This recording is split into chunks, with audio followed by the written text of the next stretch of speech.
इस वीडियो में हम गैसों की द्रवों में विलेयता पर दाब के प्रभाव का अध्ययन करेंगे। दाब का प्रभाव देखिए, दाब के प्रभाव को हम निम्न उदाहरण द्वारा समझ सकते हैं। माना एक पात्र है, इस पात्र में एक पिस्टन विलायक, इस पात्र में एक द्रव विलायक है तथा इसमें पिस्टन द्वारा W1 भार आरोपित किया जा रहा है। इस स्थिति में हम देखते हैं कि जो गैसों के अणुओं की संख्या है, वह विलायक के बाहर व भीतर समान रूप से वितरित है। एक पात्र में ये विलायक है तथा इसमें पिस्टन के द्वारा W1 भार आरोपित किया जा रहा है। तब हम देखते हैं कि इस विलयन के भीतर व बाहर गैसों के अणु समान रूप से वितरित हैं। बाद में पिस्टन के द्वारा दाब को बढ़ाने पर अर्थात पिस्टन के द्वारा W1 व W2 भार आरोपित करने पर हम देखते हैं कि जो गैसों के अणु हैं वह संपीड़ित होकर के द्रव की सतह से टकराते हैं तथा गैसों के जो अणु हैं वो उनकी द्रवों में विलेयता बढ़ जाती है। इस प्रयोग के द्वारा हम देखते हैं कि दाब को बढ़ाने पर जो गैसों के अणु हैं वो संपीड़ित होकर के अधिक संख्या में द्रव की सतह से टकराते हैं तथा इनकी द्रव में विलेयता बढ़ जाती है। तथा इसी को बताने के लिए हेनरी ने अपना नियम दिया, जिसे हेनरी नियम कहते हैं। इनका नियम क्या है, कॉपी में नोट करेंगे। स्थिर ताप पर किसी विलयन में जो विलेय गैस का द्रव्यमान है वह उस पर आरोपित दाब के समानुपाती होता है। स्थिर ताप पर किसी विलयन में विलेय गैस का द्रव्यमान उस पर आरोपित दाब P के समानुपाती होता है। जहाँ M क्या है, विलेय गैस का द्रव्यमान है, P क्या है, उस पर आरोपित दाब है। या M इक्वल टू KHP, जहाँ KH क्या है, हेनरी नियतांक है। अब देखिए, बाद में जो हेनरी के समकालीन डाल्टन थे, उन्होंने भी यह माना कि गैसों की द्रवों में जो विलेयता है, हेनरी के समकालीन डाल्टन ने भी यह माना कि गैसों की द्रवों में विलेयता गैस के आंशिक दाब पर निर्भर करती है। इन्होंने गैस की विलेयता को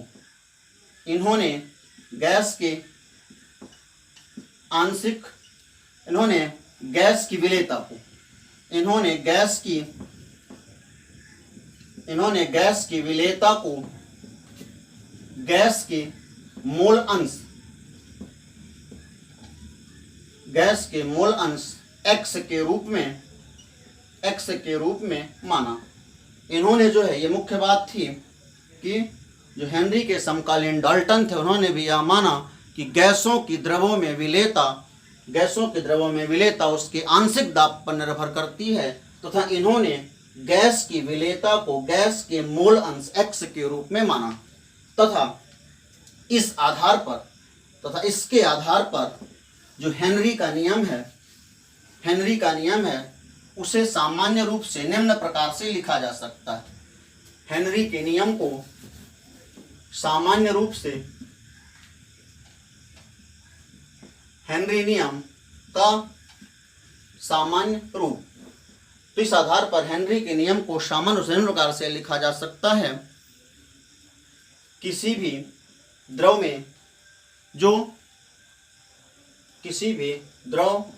में जो गैस का आंशिक दाब है वह गैस के मोल अंश X के समानुपाती होता है।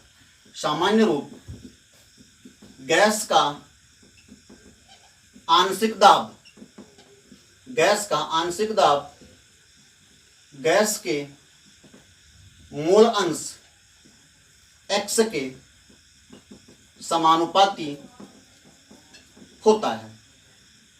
हेनरी के नियम का जो सामान्य रूप है उसके अनुसार गैस का जो आंशिक दाब है वह गैस के मोल अंश x के समानुपाती होता है।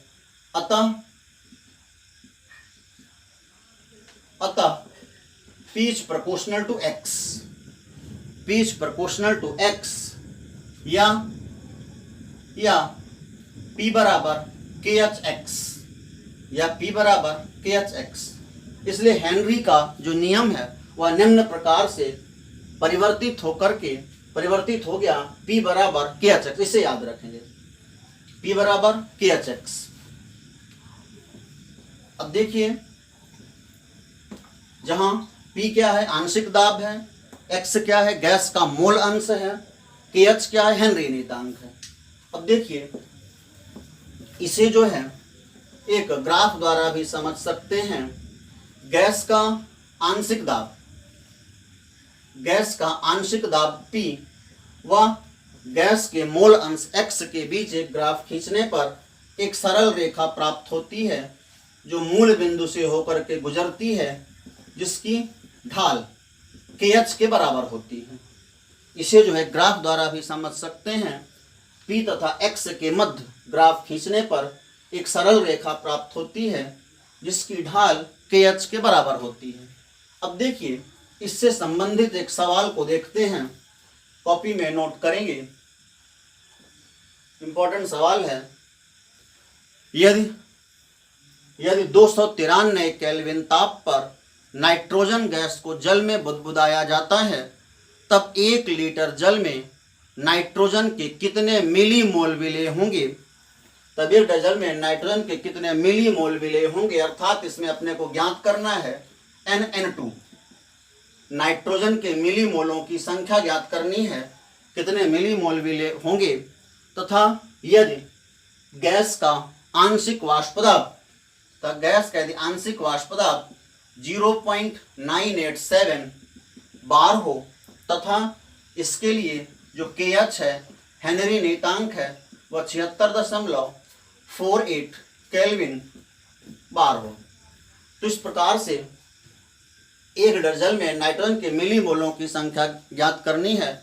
इसे हम हेनरी नियम से लगाएंगे। हम जानते हैं कि हेनरी नियम से हमने क्या बताया है कि P बराबर होता है KHX। इसे याद रखेंगे, हेनरी नियम से P बराबर KHX, जहां X क्या है, जहां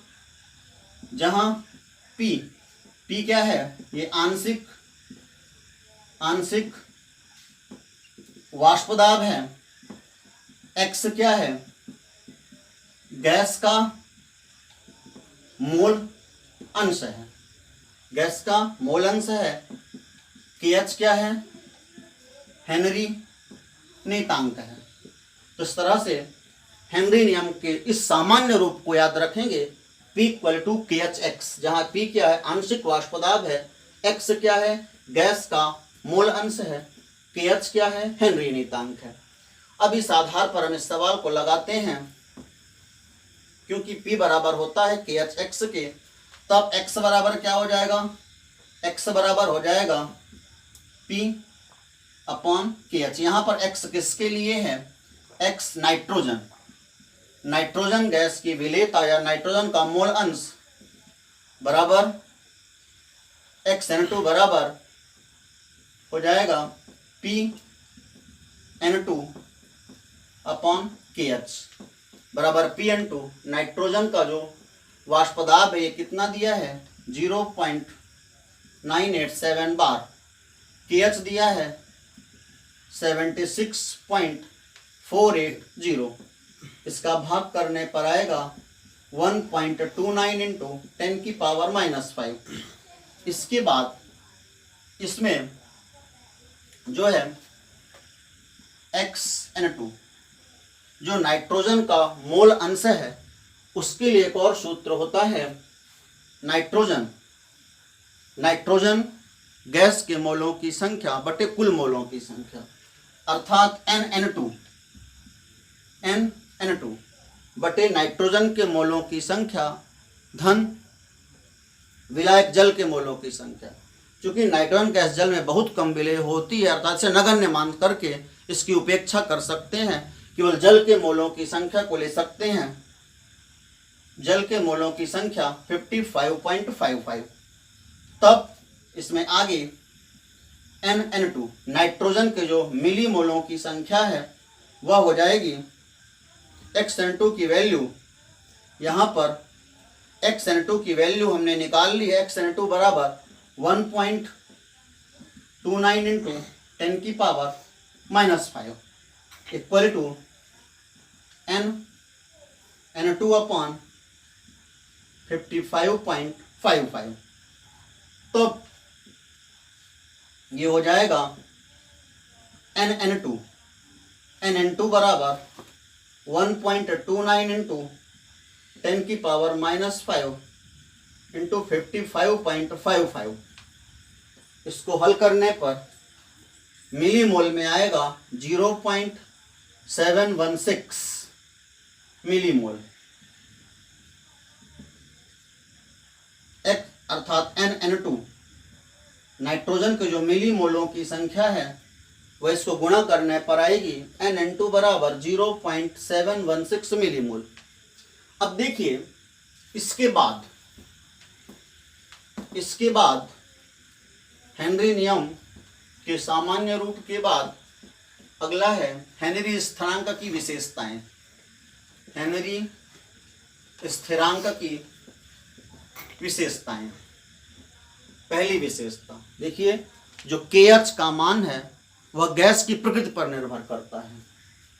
KH का जो मान है वह निर्भर करता है गैस की प्रकृति पर। दूसरा, KH का मान जितना ज्यादा होगा उतना ही गैस की विलेयता, KH का मान जितना ज्यादा होगा उतना ही गैस की विलेयता या मोल अंश कम होगा। X की जो वैल्यू है उतनी ही कम होगी।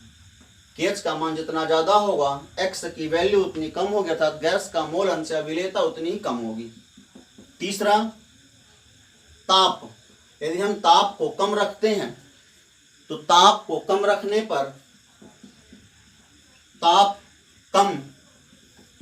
पर विलेयता बढ़ती है। ताप कम रखने पर विलेयता बढ़ती है। अतः इसीलिए जो जलीय जंतु हैं वह गर्म जल की तुलना में ठंडे जल में अधिक सुविधापूर्वक रहते हैं। जलीय जंतु गर्म जल की तुलना में ठंडे जल में अधिक सुविधापूर्वक रहते हैं। इसके अलावा हेनरी स्थिरांक की विशेषताओं के बाद अब है हेनरी नियम की सीमाएं। हेनरी नियम की सीमाएं। पहली सीमा है, यह नियम केवल आदर्श अवस्था पर लागू होता है। यह नियम केवल आदर्श अवस्था पर लागू होता है। दूसरा, यह नियम तब लागू होता है जब गैस का संगुणन या वियोजन न होता हो। तीसरा, जब गैस तथा विलायक के मध्य कोई रासायनिक क्रिया न हो। तो इस तरह से हेनरी नियम की सीमाएं हैं। यह नियम केवल आदर्श अवस्था पर लागू होता है। दूसरा, यह नियम तब लागू होता है जब गैस का संगुणन या वियोजन न होता हो। तीसरा, गैस तथा विलायक के मध्य कोई रासायनिक क्रिया न होती हो। इसके बाद अब हम देखते हैं हेनरी नियम के अनुप्रयोग। हेनरी नियम के अनुप्रयोग। हेनरी नियम के अनुप्रयोगों में पहला है कार्बोनीकृत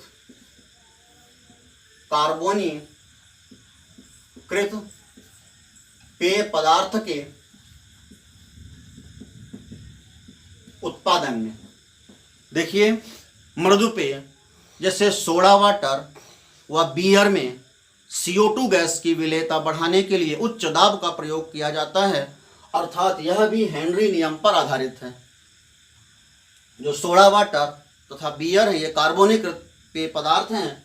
इनमें CO2 गैस की विलेयता को बढ़ाने के लिए उच्च दाब का प्रयोग किया जाता है, जो कि हेनरी नियम पर आधारित है।